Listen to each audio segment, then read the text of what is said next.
It really shows the gifts that Michael Lewis has, and he's taken on a real tough one to put D'Angelico's name on the top and stand in his shoes. And I feel that Michael is standing on the shoulders of D'Angelico. He's taken D'Angelico's work and he's moved it forward within the tradition. You can do masterwork only when you do masterwork. And if you're going to let something that's almost pretty good slide and let that go, then that's not going to be masterwork. And so it's making every joint fit the way it's supposed to, just doing it right. You know, sharpening the planes and the chisels and like that, just doing it right, because when they're right, when you go to use it, it's a joy. The wood just shaves, it's like, it's a creamy texture rather than if this thing is not quite so sharp, it chatters and tears splinters and chips and stuff. It would be one thing to admire a machinist who was able to achieve this perfection on an assembly line, but I believe it is such a higher degree of appreciation that we have to have for one man and a wooden bench with knives and certain jigs and fixtures to help guide him of his own creation to make a guitar this perfect as a one-of-a-kind instrument. Es ist einfach so, die Parameter, ob man Wein machen ist sehr einfach, aber es sind halt trotzdem hunderte von Parametern, das ist ganz klar. Und wenn Sie dann einen Conterno Barolo trinken, dann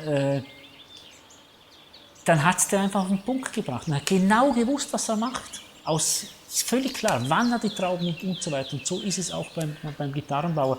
Like Alan Carruth said, you know, it's like a religion. It doesn't matter what style or whatever you choose, as long as you believe in it, you can make it work. Die Parameter sind viel zu mannigfachig. Das heißt, man kann nicht zufällig ein gutes Instrument machen, weil es sind hunderte von Parametern. Man muss jeden auf den Punkt bringen. Vielleicht nicht jeder Parameter muss ein 100-Punkter sein, aber ein 97-Punkter oder ein 98-Punkter. Und das geht nicht zufällig, weil wenn man es zufällig macht, sind halt ein Haufen Parameter, sind halt nur ein 56-Punkter. Und dann ist es kein grandioses Instrument mehr. Das ist es nämlich.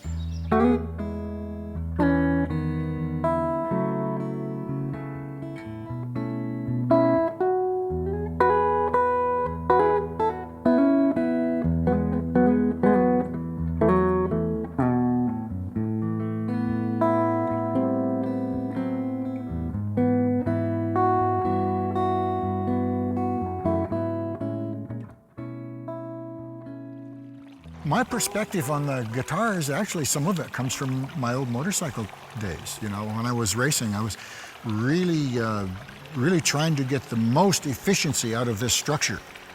You know, the most speed, and well, in order to have the speed, you got to have the horsepower, but in order to have the horsepower and use it, you got to have the structure and the frame so that it doesn't distort when you're going through turns or putting the brakes on or whatever, you know, and so it has to be a balanced system. Everything has to balance with the rest of it.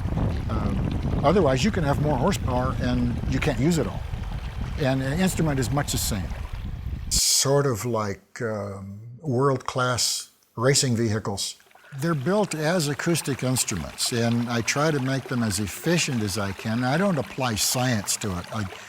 I'm not smart enough to do that. But I do know that denser, stiffer wood is going to be heavier, and so you have to cut it a little bit thinner, or it's going to be stiffer, so you can cut it a little bit thinner, and softer wood needs to be left a little bit thicker. But generally, I control my sound, you know, by the graduations and the recurve and the archings and like that. Everything has to go well with all the other parts.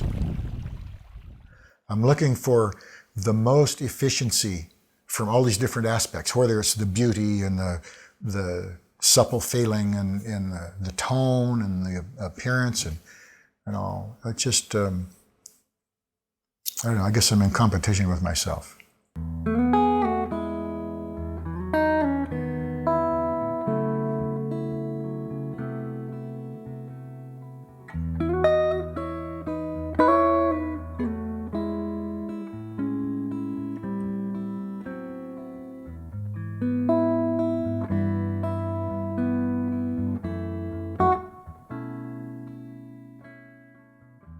There are a lot of things that are so subtle that often we miss them, but sometimes that's what we end up focusing on is the subtleties. Well, here's a piece of walnut. You can hear you just rub your hands across the corners and you can hear the wood. That means it's acoustically alive. And that's one thing that I'll do. You can tell that on a rough old board that's been out in the weather and you can't see anything in the grain. But you do that, and if it speaks to you, well, then it's time to clean off an area and see what's under there. And if it's good, then go ahead and use it. But that's the first thing, is just to see if there's acoustic response.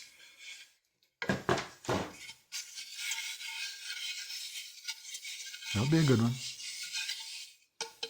Eine gewachsene Intuition, die auch etwas mit Wissen zu tun hat und natürlich mit Erfahrung, das ist klar. Aber auch mit Talent. Es mag auch Junge geben, die das eben schon können, weil die einfach dieses Sensorium haben und diese Vorstellungskraft und eben auch Intelligenz. Es gibt auch dumme Leute, die es nie kapieren, wie man gewisse Sachen machen muss. The instruments that I've, felt this charge while I'm making them have usually turned out to be better than average. Es ist ein tiefes Sensorium. Das ist genau gleich, wie wenn man Coltrane hört. Und da kann man nicht sagen, der spielt jetzt A-Moll und das, sondern es ist eine Ungeheuerlichkeit. Es haut einem um. Ja?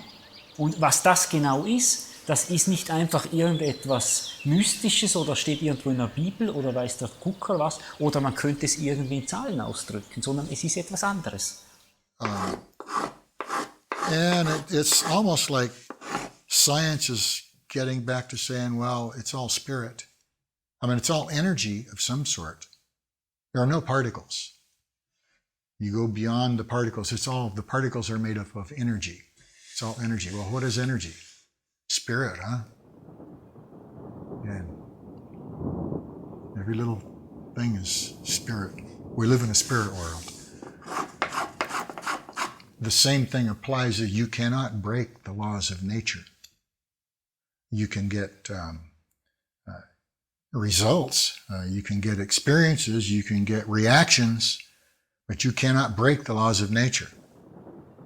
It's all, you want to term it God. I think it's all part of one. We're all part of it, and you can't get outside of it because we're all right in the middle of it. You and me, everybody. We're all right in the middle of it. We're part of it.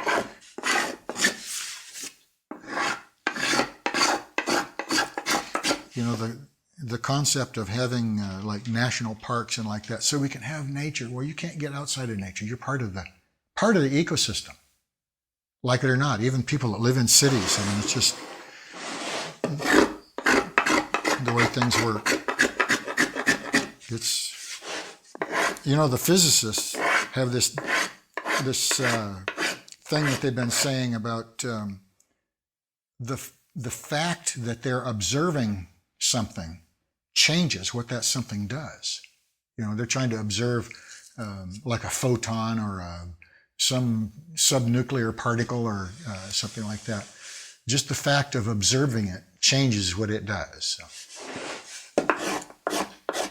they're part of the equation. The observer is part of the equation. Every breath you take, somebody breathed before.